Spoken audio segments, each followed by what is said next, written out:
ಎಲ್ಲರಿಗೂ ನಮಸ್ತೆ. ತಮ್ಮೆಲ್ಲರಿಗೂ ಬೃಂದಾವನ ಬೆಳಕು ಯೂಟ್ಯೂಬ್ ಚಾನಲ್ಗೆ ಆತ್ಮೀಯವಾದಂತಹ ಸ್ವಾಗತ. ಇವತ್ತಿನ ಈ ಒಂದು ವಿಡಿಯೋದಲ್ಲಿ 2026ರ ವರಮಹಾಲಕ್ಷ್ಮಿ ವ್ರತ ಹಬ್ಬ ಯಾವ ದಿನ ಆಚರಣೆ ಮಾಡಬೇಕು, ಯಾವ ಸಮಯದಲ್ಲಿ ಪೂಜೆಯನ್ನು ಮಾಡಬೇಕು, ವರಮಹಾಲಕ್ಷ್ಮಿ ಶುಭ ಮುಹೂರ್ತ ಯಾವಾಗ ಪ್ರಾರಂಭವಾಗಿ ಯಾವಾಗ ಅಂತ್ಯ ಆಗುತ್ತೆ, ಮತ್ತು ಈ ಶುಭ ಮುಹೂರ್ತ ಯಾವುದು, ಯಾವ ಒಂದು ಶುಭ ಮುಹೂರ್ತದಲ್ಲಿ ಪೂಜೆ ಮಾಡಿದರೆ ತುಂಬ ಒಳ್ಳೆಯದು, ಇವೆಲ್ಲದರ ಒಂದು ಸಂಪೂರ್ಣ ಮಾಹಿತಿಯ ಬಗ್ಗೆ ಈ ಒಂದು ವಿಡಿಯೋದಲ್ಲಿ ನಾನು ತಿಳಿಸ್ಕೊಡ್ತಾ ಇದ್ದೀನಿ. ವಿಡಿಯೋವನ್ನು ಎಲ್ಲೂ ಕೂಡ ಸ್ಕಿಪ್ ಮಾಡದೆ ಪೂರ್ತಿಯಾಗಿ ನೋಡಿ. 2026ರ ಈ ವರಮಹಾಲಕ್ಷ್ಮಿ ವ್ರತ ಅಥವಾ ಹಬ್ಬ ಆಗಸ್ಟ್ 21 ಶುಕ್ರವಾರ ದಿನ ಬರ್ತಾ ಇದೆ. ಇದು ಹಿಂದೂ ಧರ್ಮದ ಅತ್ಯಂತ ಪವಿತ್ರ ಮತ್ತು ಅತ್ಯಂತ ಮಹತ್ವವಾದಂಥ ಹಬ್ಬ ಅಂತಲೇ ಹೇಳಬಹುದು. ಸೌಭಾಗ್ಯ, ಸಂಪತ್ತು, ಆರೋಗ್ಯ, ಐಶ್ವರ್ಯ, ಸಮೃದ್ಧಿಯ ಒಂದು ಅಧಿದೇವತೆಯಾದಂತಹ ಈ ವರಮಹಾಲಕ್ಷ್ಮಿಯನ್ನು ಆರಾಧಿಸುವಂಥ ಈ ಒಂದು ವ್ರತ ವಿಶೇಷವಾಗಿ ವಿವಾಹಿತ ಸುಮಂಗಲಿಯರು ಕುಟುಂಬದ ಸುಭೀಕ್ಷಕ್ಕಾಗಿ, ಗಂಡನ ಒಂದು ದೀರ್ಘಾಯುಷ್ಯಕ್ಕಾಗಿ, ಸುಮಂಗಲಿತನಕ್ಕಾಗಿ, ಸರ್ವಮಂಗಳಕ್ಕಾಗಿ ಆಚರಣೆಯನ್ನು ಮಾಡ್ತಾರೆ. ಈ ಒಂದು ವ್ರತ ಶ್ರಾವಣ ಮಾಸದ ಹುಣ್ಣಿಮೆಗೆ ಮುನ್ನ ಬರುವಂತಹ ಶುಕ್ರವಾರ. ಈ ಶುಕ್ರವಾರದ ದಿನ ಈ ವರಮಹಾಲಕ್ಷ್ಮಿ ವ್ರತ ಅನ್ನೋದು ಆಚರಣೆಯನ್ನು ಮಾಡ್ತೇವೆ. ವರಗಳನ್ನು ನೀಡುವವಳು ಈ ವರಮಹಾಲಕ್ಷ್ಮಿ. ಬೇಡಿದ ಇಷ್ಟಾರ್ಥವನ್ನು ಈಡೇರಿಸುವಂತಹವಳು ಈ ಒಂದು ವರಮಹಾಲಕ್ಷ್ಮಿ. ಹಾಗಾಗಿ ನಿಮ್ಮ ಏನೇ ಒಂದು ಇಷ್ಟಾರ್ಥಗಳಿದ್ದರೂ ಕೂಡ, ವರಗಳಿದ್ದರೂ ಕೂಡ ನೀವು ಆ ವರಮಹಾಲಕ್ಷ್ಮಿ ತಾಯಿಯ ಮುಂದೆ ಇಟ್ಟು ನೀವು ಪೂಜೆಯನ್ನು ಮಾಡಬೇಕು.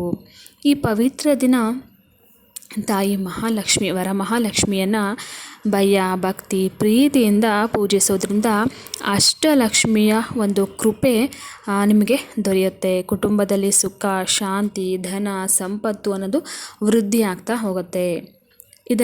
ಇನ್ನು ಈ ಶುಭ ಮುಹೂರ್ತ, ಈ ಪೂಜೆಗೆ ಇರುವಂತಹ ಶುಭ ಮುಹೂರ್ತ, ಈ ಒಂದು ಪವಿತ್ರ ಪೂಜೆಗೆ ಶುಭ ಮುಹೂರ್ತ ಯಾವುದು? ಹೌದು, ಶುಕ್ರವಾರ ಬೆಳಗ್ಗೆ ಆಗಸ್ಟ್ 21 ಸಿಂಹ ಲಗ್ನ 6 ಗಂಟೆಯಿಂದ 8 ಗಂಟೆವರೆಗೆ ಇರುತ್ತೆ. ಇದು ತುಂಬ ಶುಭ ಒಂದು ಲಗ್ನ. ಇನ್ನು ಮಧ್ಯಾಹ್ನ ವೃಶ್ಚಿಕ ಲಗ್ನ, ಮಧ್ಯಾಹ್ನ 1 ಗಂಟೆಯಿಂದ 3 ಗಂಟೆವರೆಗೆ ಇರುತ್ತೆ. ಇದು ಕೂಡ ಅತ್ಯಂತ ಶುಭ ಸಮಯ. ಇನ್ನು ಪೂಜೆ ಮಾಡೋದಕ್ಕೆ ಸಂಜೆ ಪ್ರದೋಷ ಕಾಲ ಕುಂಭಲಗ್ನ 6:30ರಿಂದ 8 ಗಂಟೆ 30 ನಿಮಿಷದವರೆಗೆ ಇರುತ್ತೆ. ಇದು ಕೂಡ ಅತ್ಯಂತ ಶುಭ ಯೋಗ. ನಿಮ್ಮ ಅನುಕೂಲಕ್ಕೆ ತಕ್ಕಂತೆ ನೀವು ಈ ಒಂದು ಸಮಯದಲ್ಲಿ ಪೂಜೆಯನ್ನು ಮಾಡ್ಕೋಬೋದು. ಇನ್ನು ಪೂಜೆ ವಿಧಾನಕ್ಕೆ ಬಂದರೆ, ಮೊದಲು ನಿಮ್ಮ ಮನೆಯಲ್ಲಿ ಶುಭ್ರವಾದಂತಹ ಒಂದು ಸ್ಥಳದಲ್ಲಿ ನೀವು ಪೂಜೆಯನ್ನು ಮಾಡಬೇಕಾಗತ್ತೆ. ಮಂಟಪವನ್ನು ಸಿದ್ಧಪಡಿಸ್ಕೋಬಹುದು. ನಂತರ ಅಲ್ಲಿ ರಂಗೋಲಿಯನ್ನು ಹಾಕಿ ಕಳಸವನ್ನು ಸ್ಥಾಪನೆ ಮಾಡಬೇಕು. ಕಳಸದಲ್ಲಿ ಅರಿಶಿಣ, ಕುಂಕುಮ, ಅಕ್ಷತೆ, ಹೂವು, ನಾಣ್ಯ ಇದೆಲ್ಲವನ್ನು ಹಾಕಿ ಮೇಲೆ ವೀಳ್ಯದೆಲೆ ಅಥವಾ ಮಾವಿನ ಒಂದು ಎಲೆಯನ್ನು ಇಟ್ಟು ಕಾಯಿಯನ್ನು ಇಡಬೇಕು. ಕಳಸಕ್ಕೆ ಸೀರೆ ಅಥವಾ ಬ್ಲೌಸ್ ಪೀಸನ್ನು ನೀವು ಇಟ್ಟು ಪೂಜೆಯನ್ನು, ದೇವಿಯ ಒಂದು ರೂಪವನ್ನು ಅಲಂಕಾರ ಮಾಡಬೇಕು. ಗೆಜ್ಜೆ ವಸ್ತ್ರ, ಹೂವುಗಳಿಂದ, ಆಭರಣಗಳಿಂದ ದೇವಿಯನ್ನು ಅಲಂಕರಿಸಬೇಕು. ಇಲ್ಲಿ ಆಭರಣಗಳು ನಿಮ್ಮ ಒಂದು ಶಕ್ತಿ ಅನುಸಾರ ಹಾಕ್ಬೋದು. ಆದರೆ ನೀವು ಇಲ್ಲಿ ದೇವಿಗೆ ಭಯ, ಭಕ್ತಿಯಿಂದ, ಪ್ರೀತಿಯಿಂದ ಪೂಜೆಯನ್ನು ಮಾಡಬಹುದು. ದೀಪಗಳನ್ನು ಬೆಳಗಿಸ್ಬೇಕು. ನಂತರ ಇನ್ನು ನೀವು ಈ ಒಂದು ಪೂಜೆಗೆ ನಿಮ್ಮ ಮನೆಯಲ್ಲಿರ್ತಕ್ಕಂಥ ಏನೋ ಒಂದು ಪದ್ಧತಿ ಇದೆ, ಆ ಒಂದು ಪದ್ಧತಿಯ ಪ್ರಕಾರ ನೀವು ವರಮಹಾಲಕ್ಷ್ಮಿ ಪೂಜೆಯನ್ನು ಮಾಡಬೇಕಾಗತ್ತೆ. ನಂತರ ವರಮಹಾಲಕ್ಷ್ಮಿಯ ವ್ರತ ಕಥೆಯನ್ನು ತಪ್ಪದೆ ಓದಬೇಕು.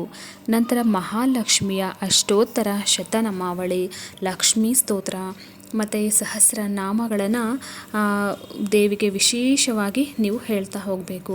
ದೇವಿಗೆ ವಿಶೇಷವಾಗಿ ಕಮಲದ ಹೂವು, ಬಿಳಿ ಹೂವುಗಳನ್ನು ಅರ್ಪಿಸಿ, ಹೂಗಳಿಂದ ದೇವಿಗೆ ಅರ್ಚನೆಯನ್ನು ಮಾಡ್ತಾ ಹೋಗಿ. ಅಲಂಕಾರ ನಂತರ ದೀಪ, ಧೂಪ, ಗಂಧದ ಕಡ್ಡಿ ಅನ್ನು ಹಚ್ಚಬೇಕು. ನೈವೇದ್ಯವನ್ನು ಅರ್ಪಿಸಬೇಕು. ಹಾಗೆ ಮಂಗಳಾರತಿಯನ್ನು ಮಾಡಬೇಕು.